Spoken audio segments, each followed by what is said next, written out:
Our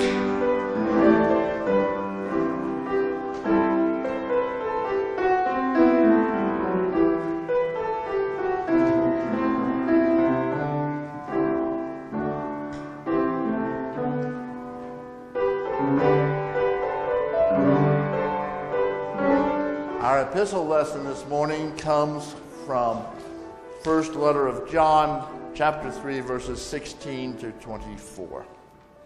This is how we know love.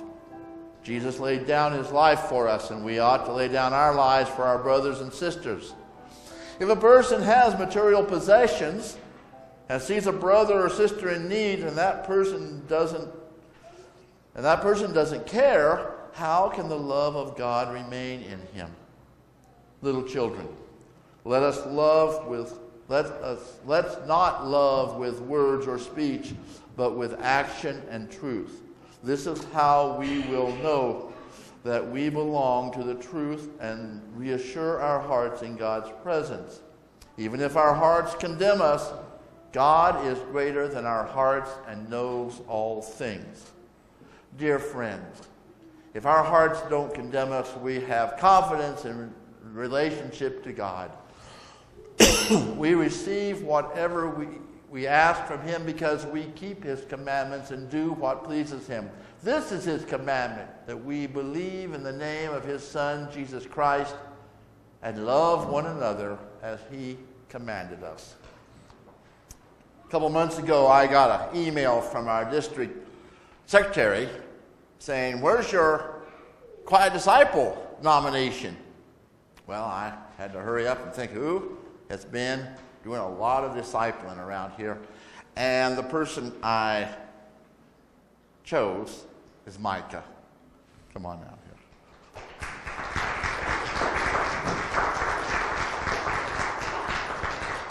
I asked Micah, how do you get so many things done? And she told me she's ADHD. But focused. You take one thing at a time, do nothing but that thing, and then you go to the next thing. And it's just marvelous. We thank you so much. Wednesday Bible School, Vacation Bible School, organizing the food for our Wednesday night, and sometimes teaching the Wednesday night Bible. Let's see. Anybody else? What? Women of Faith videos, getting those all lined up, getting us to put movies up on the screen. Sunday school, organizing all of that and leading that. So thank you. Let's see, we do the right hand like that, or left hand or something. Left hand of fellowship. All right, thank you so much.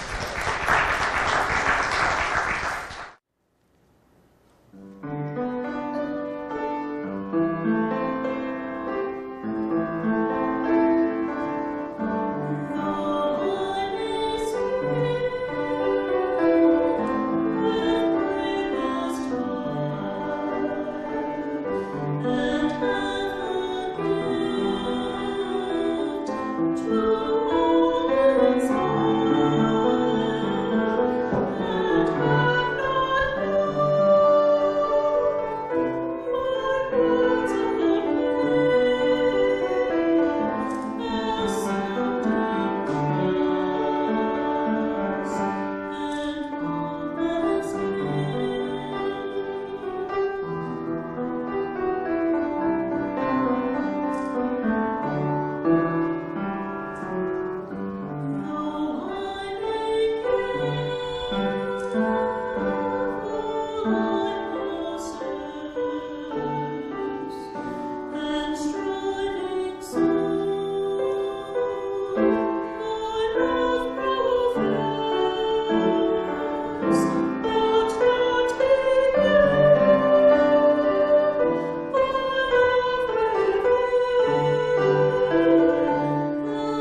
Please remain standing for the gospel lesson, which comes from the Gospel of John, chapter 10, verses 11 to 18. I am the good shepherd. I am the good shepherd. The good shepherd lays down his life for the sheep. When the hired man sees the wolf coming, he leaves the sheep and runs away. That's because he isn't the shepherd. The sheep aren't really his. So the wolf attacks the sheep and he scatters them. He's only a hired hand, and the sheep don't matter to him. I am the good shepherd. I know my own sheep, and they know me, just as the Father knows me, and I know the Father. I give up my life for the sheep. I have other sheep that don't belong to this sheep pen. I must lead them too. They will listen to my voice, and there will be one flock with one shepherd. This is why the Father loves me. I give up my life so that I can take it up again. No one takes it from me, but I give it up because I want to. I have the right to give it up, and I have the right to take it up again. I received this commandment from my Father. The word of God for the people of God. Thanks be to God.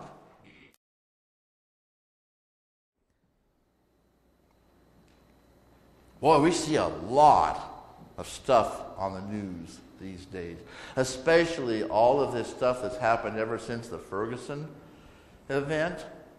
We're seeing just, it's almost like these things are new, like they've never happened before, and yet what's happened is we now have video. We have the CCTV videos that the country has, the cities have, or we have people with their smartphones whip them out and catch these police people doing, we're not sure. Is this what they always do, or is this just a bad day? What is wrong with us? You think of the police, and they are in a tough situation. They have to stand there prepared for the worst. Always prepared for the worst. And when it happens, well, their training should cut in. And yet the adrenaline has risen up.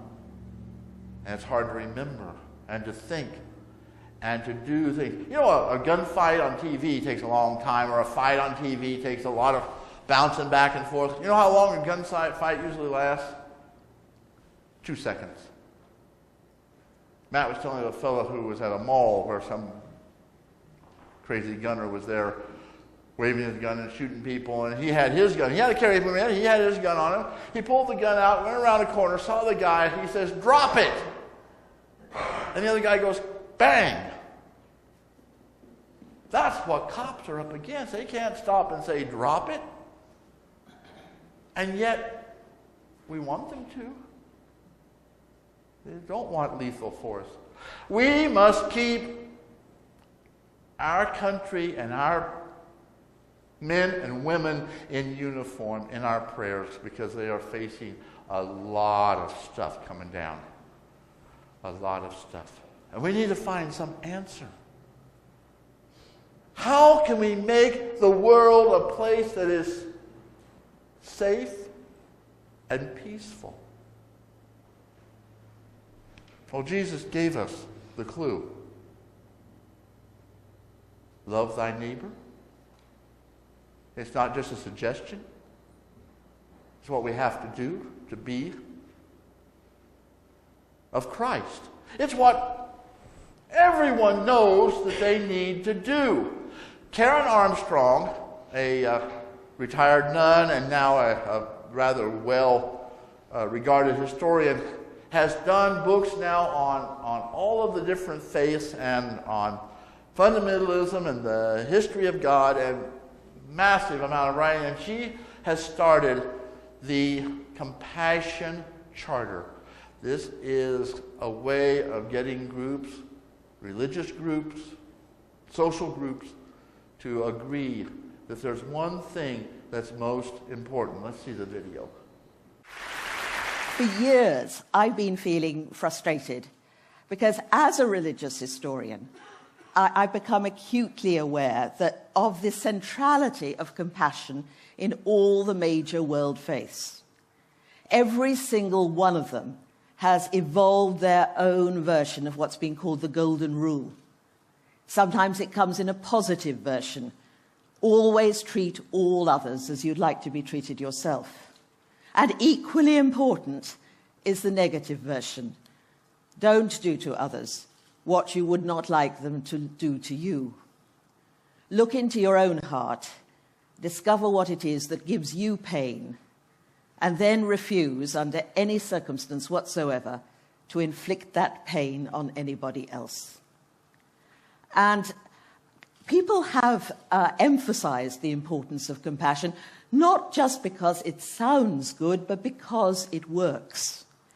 People have found that when they have implemented the Golden Rule, as Confucius said, all day and every day, not just a question of doing your good deed for the day and then returning to a life of greed and egotism, but to do it all day and every day, you dethrone yourself from the center of your world, put another there, and you transcend yourself.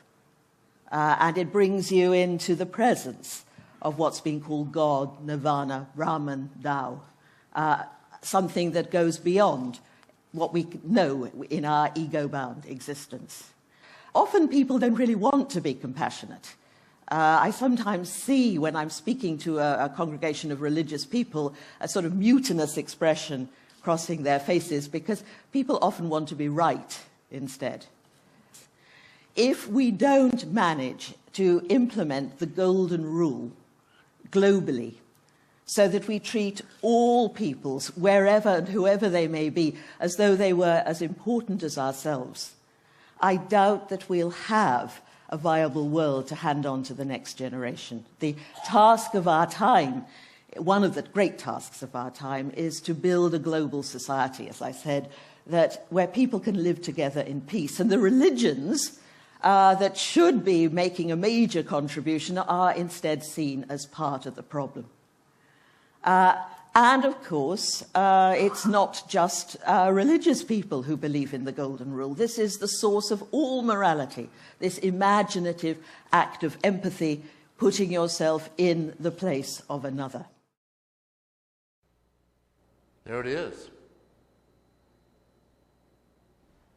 Do it every hour of every day. Love your neighbor as yourself. But as yourself is important. We are expected to understand and to love ourselves, warts and all, just as God loves us. And then when we understand and love ourselves, we look at our neighbor, and we don't have to stand above them, and we don't have to feel like we're down below them. We are at equity with them, and love can happen. Powerful thing. And she says it works. In fact, surveys and studies have been done just as rigorous as the studies done to test drugs or to do atomic science, where you have to deal with variations and factors. Study has been done repeatedly to show that there are 3 ways to be happy, to be good with your life and yourself and your world. And there are 3 ways. The first is, I call it la dolce vita. It's the good life, the sweet life, the party life, the go and do whatever life because it's fun. Whatever turns you on, go ahead and do it. It's what the prodigal son wanted more than anything in the world. He grabbed his money and he ran off to a far country and he lived it up. The downside with the dolce vita is when the money runs out, it's over. La dolce vita is addictive and habituating, and you need more and more and more, and when you're done, there's nothing but a pigsty. That's la dolce vita. Yeah, you were happy, but it didn't last. The next form of happiness or joy of your life is to become totally immersed in something. Sports, for a lot of people, a lot of kids, it's that time on the court, in the field, that time focusing on what you're doing and doing it with your whole body. Matt's, he's coaching the junior high shot put and discus throwers at his school. And the hard part is, yes, you need strength, and yes, you need form, but you have to do it without thinking. Your whole body, your whole moment is in that moment. On the court, everything is focused on what you're doing. Some of us don't do sports, but we have our own ways. We have things at our jobs. I like to, when I'm writing or playing the piano, I am so focused on what I'm doing that nothing else matters, and I am happy. Until Sherry says, time to take out the trash. And we come off the field, and there's a real world out there. Immersion is a good way to find focus and joy in your life. And yet you can't stay immersed forever. Third way to personal enjoyment of life is altruism. This is giving of yourself for another person. Financial, you bet, but also with your time, because when you give of your time, you're giving the same amount as everybody else who gives. It is the only time you have. And when you're giving to others, you change them. And you wind up changing yourself. You don't even need them to thank you. Mother Teresa suffered from a mental issue, emotional issue called dysthymia. It's a low-grade depression all the time. She wrote in her diary that she felt really joyful twice in her life. All the days of her life, she felt this burden of life is dull. Just kind of it's not a storm, it's just a cloudy day. And just not very happy. So what did she do? She went and gave of herself. Altruism. Giving. She focused on people who could never repay her. That's an important part of it.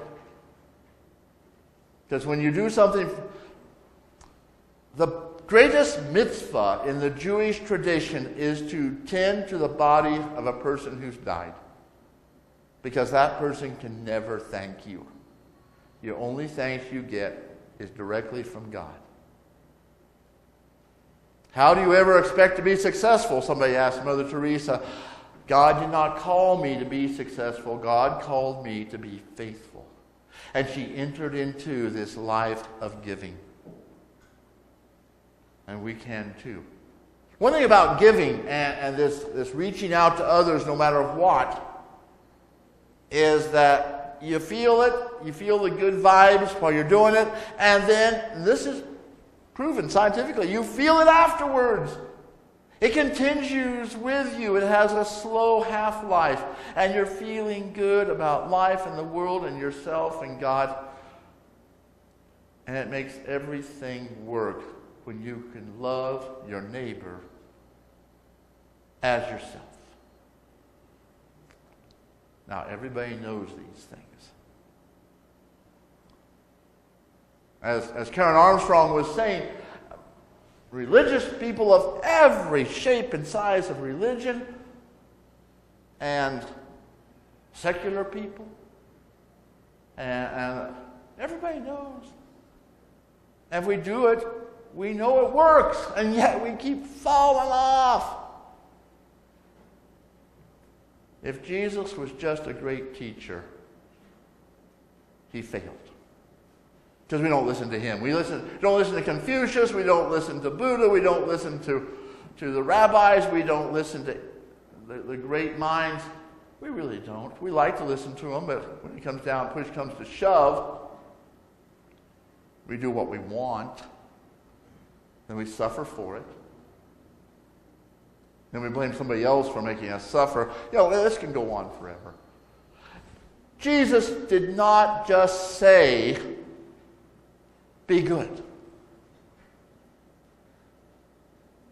What Jesus did was he laid down his life for us. This is because Jesus is not just a smart man, good man. Jesus is our shepherd. As a shepherd, we are his sheep. And he will not let us go. He would rather die than see us suffer, even from our own fool actions. He said, my life is mine to give. I will give my life and I will take it back up again. You see, he's functioning. He is living. He is God's only Son. And that relationship makes it entirely different for us who know that. Because as his Son, we know that when we fall short and when we just go La Dolce Vita and round money and we're in the dumps, or we're so focused on things we forget the fact that somebody needs us to carry out the garbage. And even when we look at somebody and we say, boy, they sure could use something I have, and we walk away, and as John wrote in his letter, you're not in God when you do that. Even though we do those things, Jesus already gave us his love and his forgiveness. Even while we were nailing him to the cross, even while I'm messing up, I'm doing things, mistakes I do on purpose, and I'm nailing Jesus to the cross, he is saying, forgive him, Lord.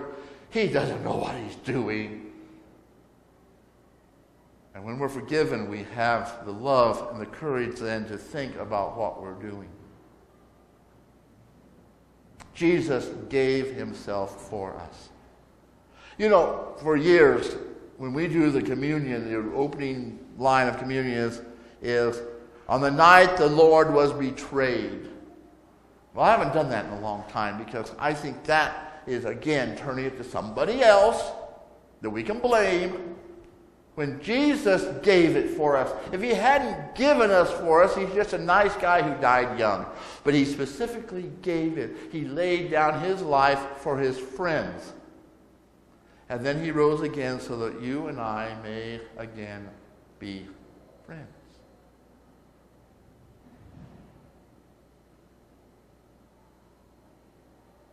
On the night he gave himself for us, everything changed. And we have not only a commandment, but an entire way of life to keep ourselves within Christ. Not just a one good deed a day, but every day, all day, every step of the way, to treat the other the way we'd like to be treated. Well, maybe we won't be treated that way, but we treat them the way that we'd like to be treated, or at the very least, we don't do to anyone else what we would hate having happen to us. Not because it's good, but because Christ